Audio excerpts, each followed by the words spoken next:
अहेतु की कृपा। ऐसी अहेतु की कृपा का दांव लग गया है कि यदि हम थोड़ा सावधानी कर ले तो जिस संसार समुद्र से निकलना बहुत ही कठिन है, क्योंकि इसमें बिना बेड़ियों के बेड़ियां पड़ी हुई हैं, बिना हथकड़ी के हथकड़ी पड़ी हुई। ये जो अहमता ममता की हथकड़ी बेड़ी पड़ी हुई है, इसे हम सहज स्वीकार किए हुए हैं, इसीलिए इसे तोड़ना बड़ा कठिन है। अविद्या अहंकार के कारण, कर्ता भोक्ता भाव दृढ़ होने के कारण हमारे को ये आनंद देगा, सुख देगा, इसमें हम बंध गए हैं। इस अविद्या का नाश करने में समर्थ है कृपा श्रीधाम वृंदावन की, लाडली लाल की, रसिक शिरोमणि प्रिया प्रीतम के अनुरागी जनों की। जासु कृपा सब भ्रम मिट जाए। जिनकी कृपा ऐसी प्रकाशमयी है कि उसमें भ्रम नहीं रहेगा कि मैं करता हूं, मैं भोगता हूं। जो मन पांच ज्ञानेंद्रियों के साथ विषय भोगों में सुख की खोज कर रहा है, ये भ्रम खत्म हो जाएगा। यदि हम कृपा का आश्रय ले लें तो बहुत शीघ्र हमारे हृदय में ज्ञान का प्रकाश हो जाए। कृपा का आश्रय इसलिए कह रहे हैं कि इसमें अहम जो अविद्या का राज्य स्थापित करता है वो नष्ट हो जाता है। जब हम किसी साधन पक्ष में अहम करके करते हैं तो वो शुभ कर्म हो जाता है, पर वो भगवत प्राप्ति कराने योग्य नहीं रहता, वो बंधन मुक्त करने की सामर्थ्य नहीं रखता। उसे शुभ कर्म कहते हैं। उत्तम लोगों की प्राप्ति हो सकती है, लेकिन आवागमन से मुक्त होकर के परम पद में, परम प्रेम में स्थित होना यह बड़ा कठिन है। हमारे ऊपर कृपा हुई है, अब इस कृपा का हम आदर करें। इसी जन्म में, कम समय में हम निश्चिंत हो सकते हैं, निर्भय हो सकते हैं। हमें कोई भय नहीं, कोई चिंता नहीं, बस आश्रय ले लें धाम का, नाम का, प्रियालाल के चरणों का, भगवत प्रेमी महात्माओं का। विश्वास कर लीजिए, यही आश्रय आपको निश्चिंत कर देगा, निर्भय कर देगा।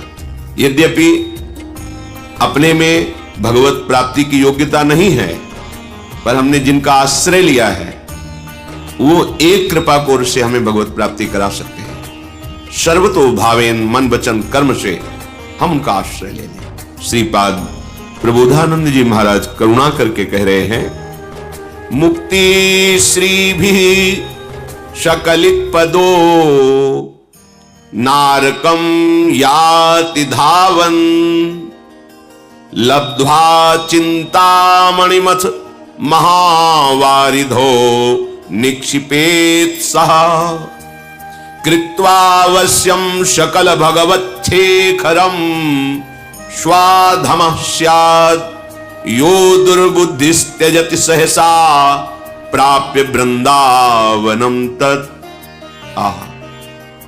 यदि आपको धाम का आश्रय मिल गया है, वास मिल गया है, या गुरु कृपा से नाम मिल गया है, आपको नाम जपने की प्रेरणा मिल गई है, श्यामा श्याम नौ किशोर किशोरी के चरणों का आश्रय मिल गया है, तो अब दुर्बुद्धि मत धारण करो।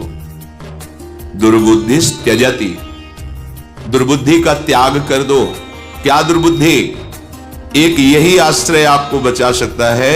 धन का आश्रय, शरीर का आश्रय, बुद्धि का आश्रय, समाज पद प्रतिष्ठा, जन समुदाय का आश्रय, ये आपकी रक्षा नहीं कर सकता।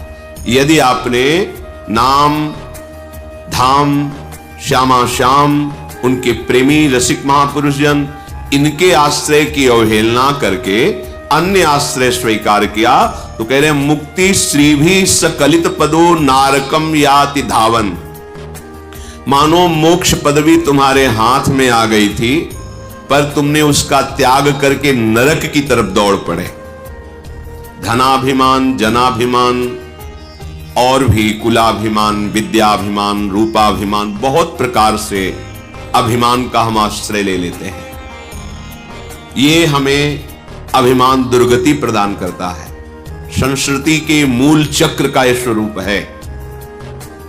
ब्रह्म, मूल प्रकृति, त्रिगुणात्मिका प्रकृति, महातत्व और अहंकार बिल्कुल नजदीक है, ये बड़ी ऊंचाई पे है। ये अहम जब देह भाव में स्थित हो जाता है तब गुणाभिमान, विद्याभिमान, धनाभिमान, जनाभिमान ये प्रकट होता है। अगर ये कोई भी अभिमान एक है इनमें से, मुझे अध्यात्म मार्ग में सफलता प्राप्त नहीं होगी, ना होने देगा, ये अहंकार, ये मिटना बहुत आवश्यक है। ये तभी मिटता है जब हमें भगवत कृपा से साधु समागम प्राप्त होता है। तीन मुख हरिजस सुनत श्रवण मानो न त्रपित छिन्न। और हमारी जब ऐसी वृत्ति बन जाती है कि उन महापुरुषों के श्री मुख से निकले हुए भगवत रसामृत में डूबे हुए वचन श्रवणेंद्रिय के द्वारा हम पान करते हैं, और हमारी ऐसी लालसा जागृत हो जाती है कि मुझे ऐसा सौभाग्य मिले कि मैं नित्य श्रवण करूं और निरंतर इसी आज्ञा पे रहूं, तो फिर तिनकी संगति रहत जाति कुल मद सब नंसई। फिर ऐसे भगवत प्रेमी महात्माओं के संग से समस्त अहंकार का नाश हो जाता है। और जहां अहंकार नष्ट हुआ, नित एक धर्मिन संग, तो रंग बढ़त नित नित सरस, नित नित प्रेम अभंग, यह जो कृपा हरिवंश की। फिर हम भगवत प्रेमी महात्माओं से ऐसी आसक्ति कर बैठते हैं कि हम उनके संग के बिना, उनके वचन के बिना, उनके दर्शन के बिना जी ही नहीं सकते। जो आसक्ति संसार में बंधन का कारण थी, वही जब भगवत प्रेमी महात्माओं से हुई तो मोक्ष का खुला हुआ द्वार बन गई। हमारा हृदय प्रेम अभंग स्थिति को प्राप्त कर लेता है। एक बार जब प्रेम प्रकट होता है तो कभी घटता नहीं है और कभी नष्ट नहीं होता, और इसका स्वभाव है प्रतिक्षण वर्धमानम, ये प्रतिक्षण बढ़ता रहता है। पर इसका प्रभाव यह है कि प्रेमी के हृदय में सदैव प्रेम की अपूर्णता का अनुभव होता है। उसको ऐसा लगता है, ये प्रेम का प्रभाव है कि मुझ में किंचन मात्र भी प्रेम नहीं, मैं बहुत अधम नीच हूं, ऐसा अनुभव होता है। जैसे जैसे प्रेम बढ़ेगा वैसे वैसे उसको यह अनुभव होगा। क्यों? अगर अनुभव हो जाए कि मैं प्रेमी हूं तब तो अहम जागृत हो जाएगा, फिर बात बनेगी नहीं। तो प्रेम का प्रभाव ऐसा होता है कि उसके हृदय में अद्भुत दिव्य भागवतिक दैन्यता का प्रादुर्भाव होता है। इसी दैन्यता से, इसी प्रेम से वो अपने प्रीतम को प्रेम डोरी में बांध करके अपने हृदय में छुपा लेता है। जय श्री भट्ट, प्रेम रस बंधन क्यों छूटे दृढ़ फंद। ये प्रेम की डोरी में आराध्य देव ऐसे बंध जाते हैं, वो छूट ही नहीं पाते। नित नित प्रेम अभंग, बड़ा सूक्ष्म है प्रेम। एक बार प्रकट होता है, प्रतिपल बढ़ता रहता है। उपासक के हृदय में दैन्यता बढ़ती, जैसे जैसे प्रेम वैसे वैसे अतृप्तता, वैसे वैसे दैन्यता, गंभीरता, अंतर्मुखता, ये सब दिव्य प्रेम के सद्गुण हैं। निरंतर अपने प्रीतम की सानिध्य का अनुभव, प्रीतम के चिंतन की स्वाभाविक वृत्ति, अखंड स्मृति उसके हृदय में जागृत हो जाती है। तो यहां श्रीपाद सावधान कर रहे हैं कि यदि तुम्हें भगवत प्रेमी संत का आश्रय, धाम का आश्रय, अखंडवास, प्रिया प्रीतम के चरणों की आराधना, तो दुर्बुद्धि मत करना। बहुत दुर्लभ बात मिल गई है। अपने अज्ञानी जन है, इसलिए प्रियालाल की इस हेतु की कृपा को खिलवाड़ समझते हैं। ये जो जन्म जन्म से हमारा भटकना हो रहा था, मिटने का समय आ गया।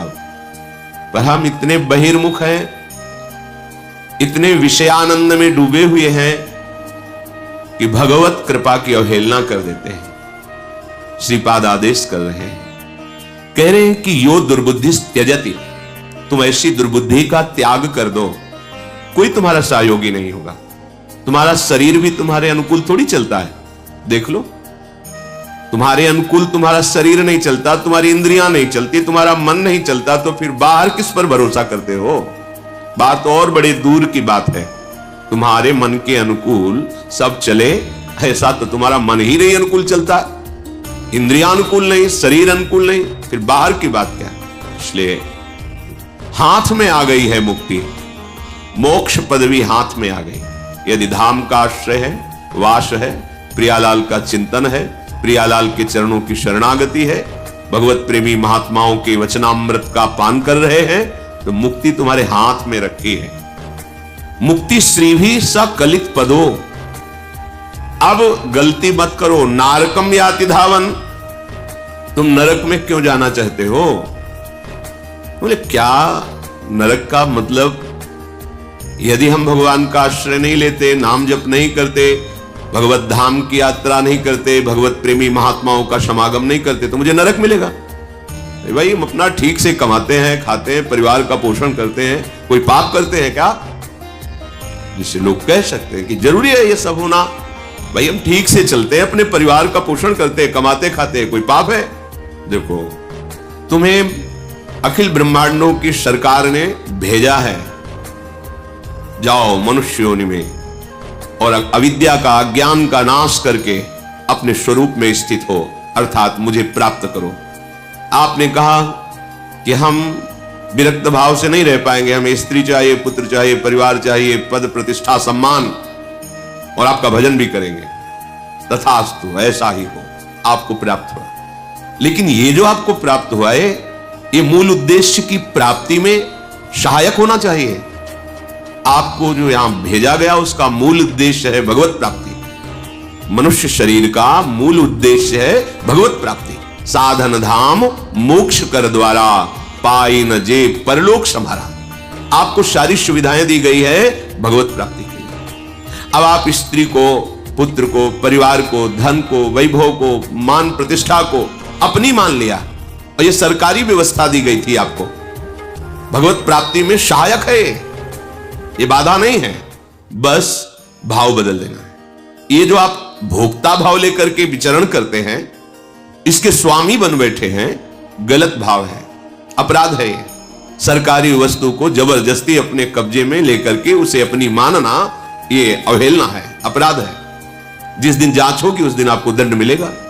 चाहे जितना आप निर्माण कर दिए सब ढा दिया जाएगा, चाहे जितना, बस विश्वास कीजिए। श्रुत बनितादि जान स्वार्थ रत ना करुणे सभी ते। ये सरकारी आदमी है, ये आए हैं आपके भक्ति में सहयोग करने के लिए। आप इन अपने कर्तव्य का पालन करते हुए इन्हें भगवत स्वरूप मानकर इनकी सेवा कीजिए और वो प्रभु को समर्पित कर दीजिए, ये भगवत प्राप्ति में सहायक हो जाएगा। लेकिन आप तो स्वामी बन बैठे, भोक्ता बन बैठे।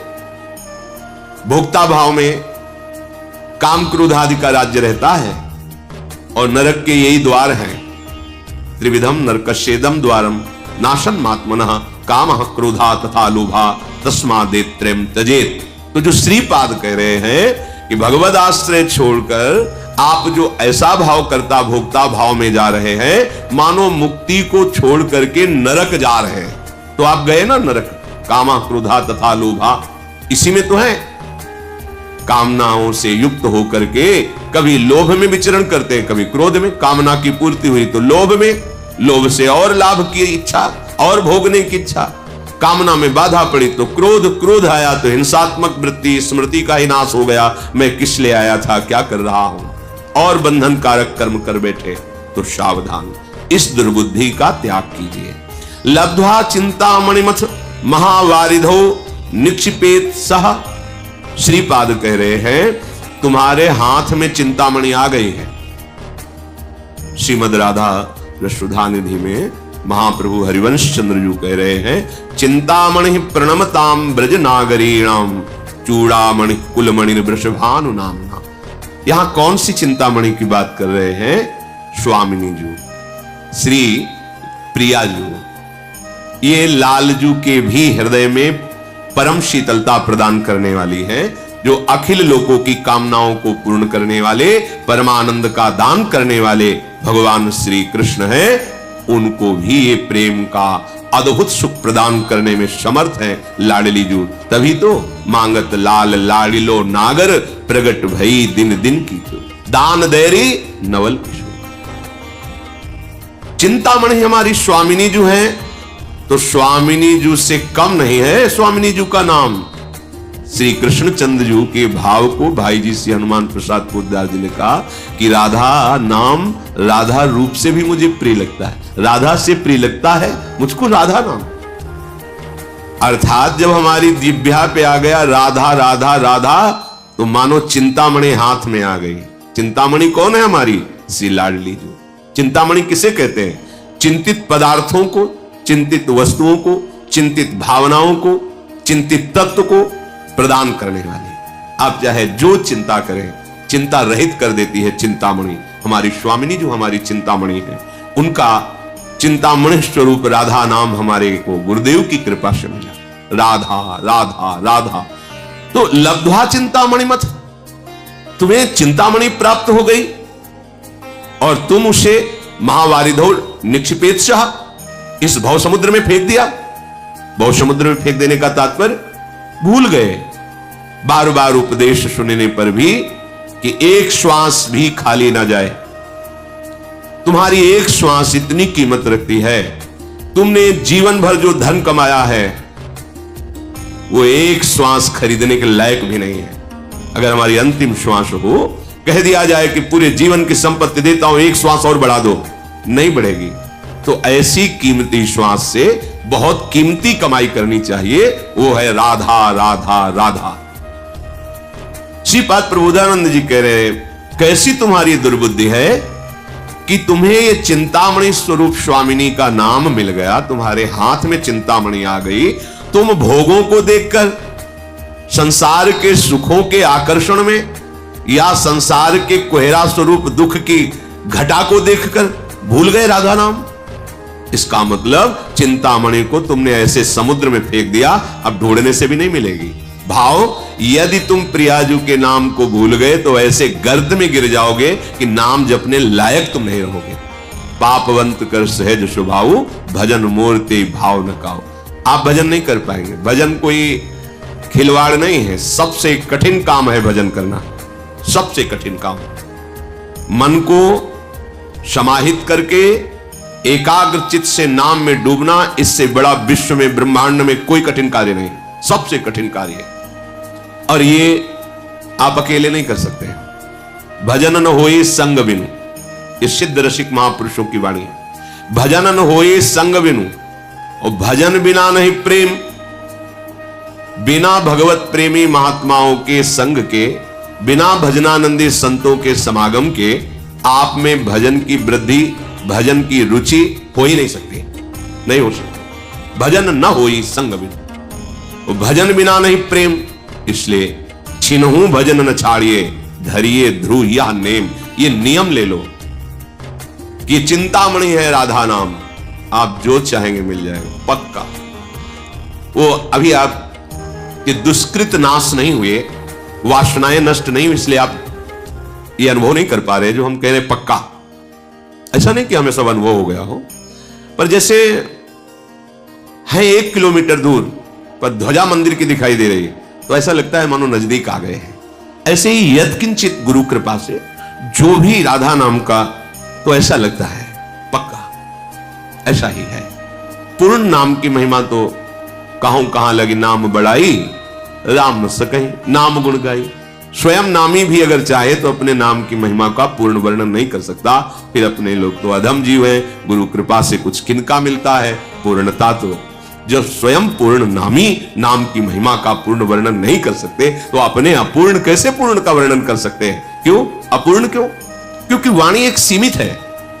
जैसे सीपी से समुद्र को उलीचा नहीं जा सकता सीपी, ऐसे ही प्राकृतिक ब्रह्मा के द्वारा रची हुई बुद्धि से अप्राकृतिक चिदानंद प्रेम रसधाम नाम का पूर्ण वर्णन नहीं किया जा सकता। जितना भी वर्णन है वो यत्किंचित मात्र है। ऐसे राधा नाम चिंतामणि को आपने सुना, आपके कान के द्वार से आपके हृदय में पहुंचा, पर आपने आदर नहीं किया।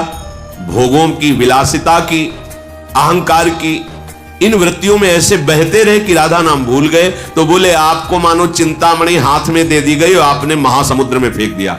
समुद्र का तात्पर्य अब आप चाहे जितना खोजो नहीं मिलने वाला, क्योंकि अथाह है ये संसार, समुद्र अथाह है। इसमें ऐसी तरंगे हैं कि बहते इतने दूर चले जाओगे कि ना सुनने लायक रहोगे और ना जपने लायक रहोगे। प्रत्यक्ष का प्रमाण नहीं, आप देख लीजिए। कृत्वावश्यम शकल भगवत शेखरम सुधाम स्याद। श्रीपाद कह रहे हैं ये जो वृंदावन धाम है, ये भगवत अवतारों के जो शेखर हैं, शिरोमणि हैं, वो मूल निकुंज बिहारी जी हैं।